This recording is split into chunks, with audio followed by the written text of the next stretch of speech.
அடுத்து இந்த inequality solve பண்ணுவோம். -2x² + 8 greater than 0. இங்கே 8 நமக்கு தேவைப்படாது. So -2x² + 8 greater than 0.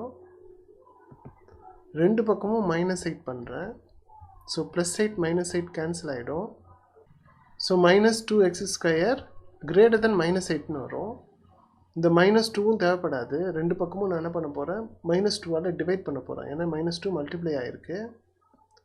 So -2x² -8 ரெண்டு பக்கமும் -2ஆல் டிவைட் பண்ணுறேன். -2 -2 நெகட்டிவ் நம்பர்ஸால் மல்டிப்ளை பண்ணும்போதோ இல்லை டிவைட் பண்ணும்போதோ இன்இக்வாலிட்டியோட ஆப்போசிட் சைன் வரும். இங்கே கிரேட்டர் தென் இருக்கிறதால லெஸ் தென் வரும். -2 -2 கேன்சல் ஆகி இந்த பக்கம் x² மட்டும் இருக்கும். லெஸ் தென் -8 / -2ன்னு வரும், +4ன்னு வரும். அப்போ x² less than 4 கிடச்சிருக்கு. இந்த ஈக்குவேஷனாக கன்வெர்ட் பண்ணுறோம். ஏன்னா கிராஃப் பண்ணணும். x² = 4ன்னு கிடைக்கும். அப்போ எக்ஸோட வேல்யூ +or -2ன்னு கிடைக்கும். இதை கிராஃப் பண்ணிங்கன்னா எப்படி இருக்கும், அப்சைட் டவுனாக இருக்கும். ஏன்னா இங்கே கொடுத்துருக்கிற இன்இக்வாலிட்டியில் x² கோஎஃபிஷியன்ட் நெகட்டிவாக இருக்குது.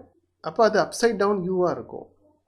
இங்கே சொல்யூஷன் +2 -2 இருக்கிறதால இது -2ன்னும் இதை +2ன்னு சொல்லலாம். இந்த கிராஃப் தான் -2x² + 8 greater than 0 இல்லையா. அப்போ இந்த கிராஃப் எப்பெல்லாம் greater than 0வாக இருக்குது, எப்பெல்லாம் பாசிட்டிவ் வேல்யூ கொண்டு இருக்குது, -2லேருந்து +2 வரைக்கும் இல்லையா.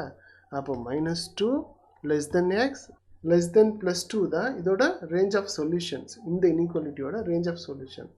அடுத்த வீடியோவில் வேற ஒரு டாப்பிக்கில் சந்திக்கலாம். தேங்க்யூ ஃபார் வாட்சிங்.